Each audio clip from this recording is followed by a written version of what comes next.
तस्स भगवतो अरहतो सम्मा संबुद्धस्स।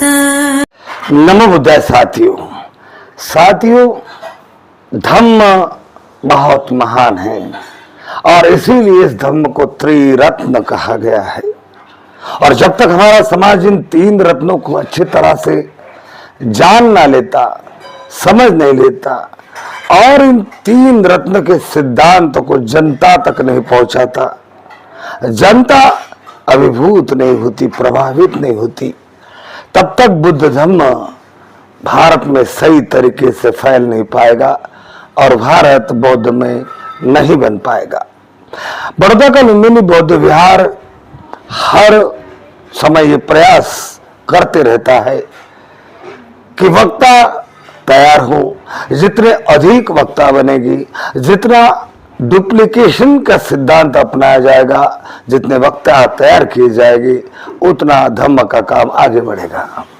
इसी सिद्धांतों को अपनाते हुए आज लुम्बिनी बौद्ध विहार ने अपने श्रोताओं को खड़ा किया और श्रोताओं को जो कुछ भी वो जानते हैं धम्म के बारे में, उस पर बोलने का अवसर दिया।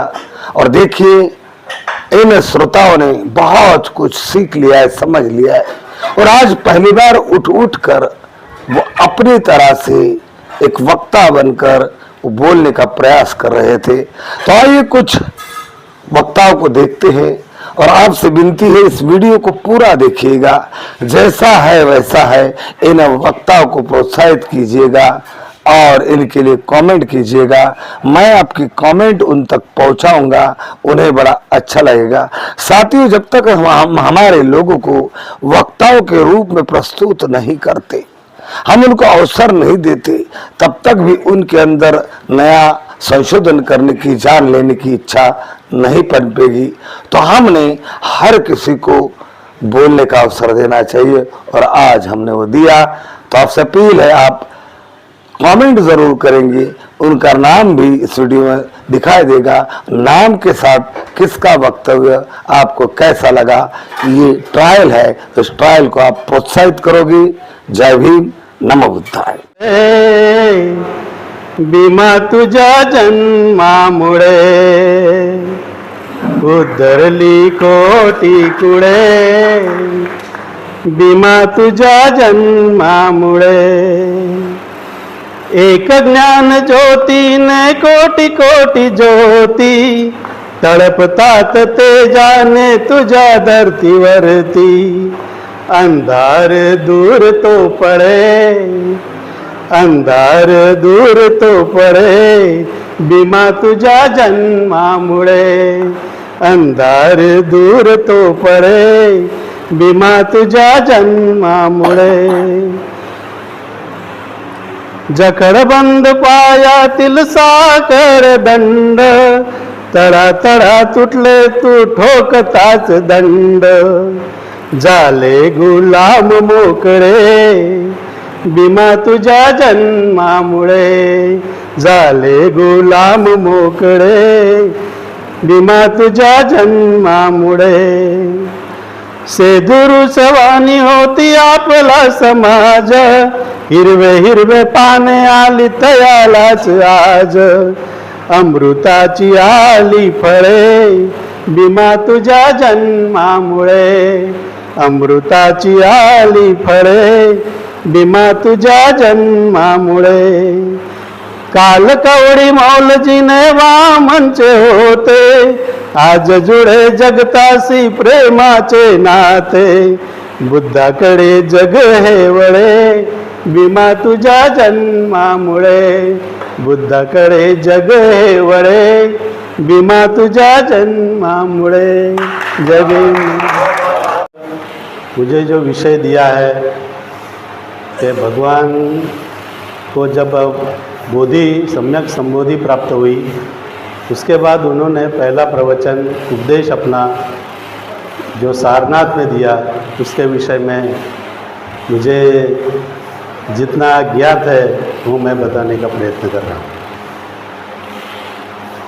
तो गौतम, सिद्धार्थ गौतम, ये इन्होंने जब संबोधि प्राप्ति के लिए गया में एक पीपल वृक्ष के नीचे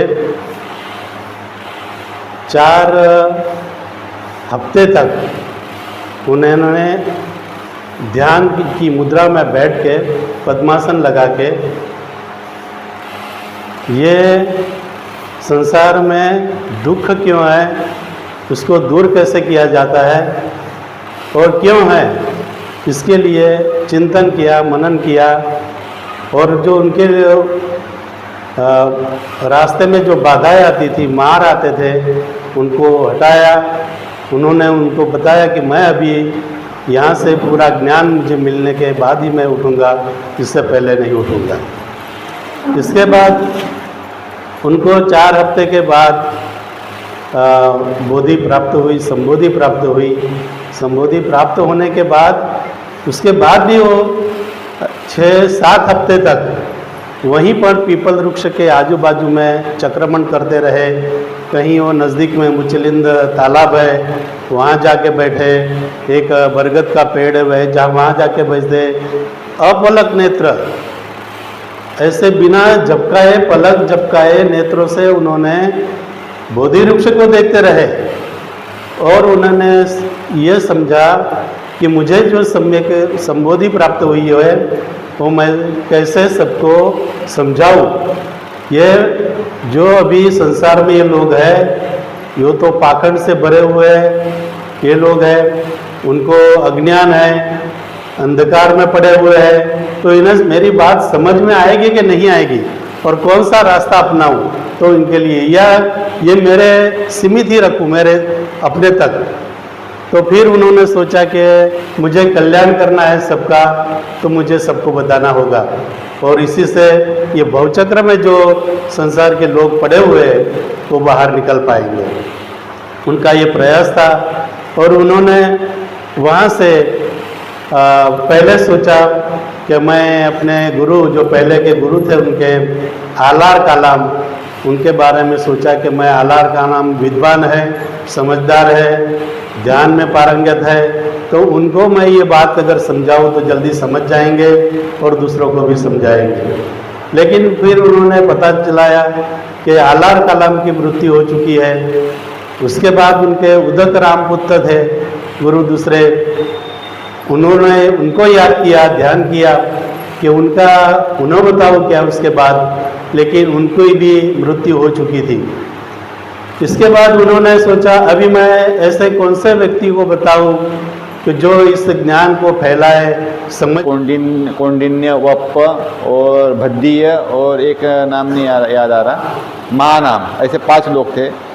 ये 5 लोगों का सहयोग देखो कि जब भगवान बुद्ध या तथागत क्या बोलते सिद्धार्थ गौतम जब ग्रह त्याग किए थे और ग्रह त्याग करने के बाद में राजा बिंबिसार की नगरी में गए थे और वहाँ पे जो ग्रंथकट पर्वत जो था उस पर्वत पर कुटिया बना कर रहते थे, तो वहाँ पर भी उनकी वहाँ मुलाकात होती है। वो बोलते हैं कि आपने जिस कारण से आपने ग्रह त्याग किया हुआ है और जो कोलिय और उसका शाक्यों का जो विवाद था पानी के जल के लिए युद्ध होने वाला था उसके लिए किया है, तो आपके जाने के पश्चात वहाँ पे आंदोलन हुए, लोग सड़कों पर उतरे और उन लोगों ने युद्ध को रुकवा लिया और दोनों ने परिषद बनवा के युद्ध रुकवा लिया, 5-5 सदस्य बना लिए और उन्होंने इसको ख़त्म करवा दिया। तो आपका क्या ग्रह त्याग करना या परिवाजक बनना जरूरी है, क्योंकि आपने जिस कारण से किया था वो कारण तो ख़त्म हो चुका है।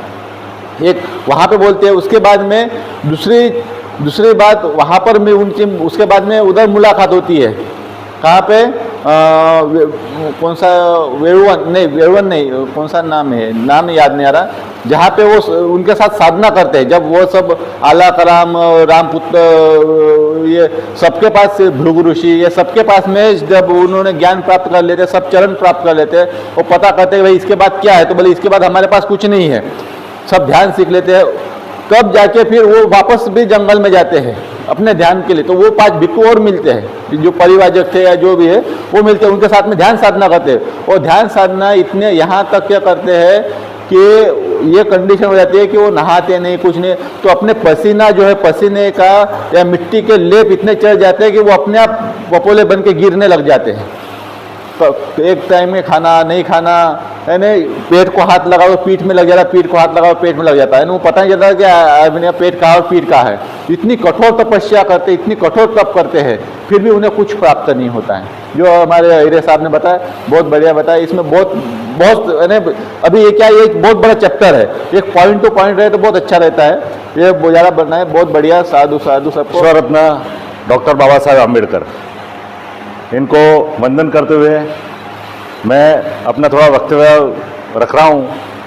अभी जो हमारे साथियों ने यहाँ वक्तव्य रखा, बहुत अच्छा मुझे लगा कि कम से कम एक पहल शुरू होनी चाहिए।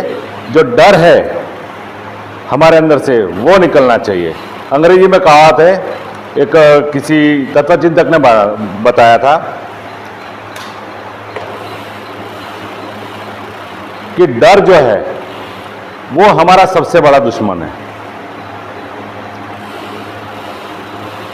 There is nothing in the world who defeats you, but if you are not confident, you will defeat it.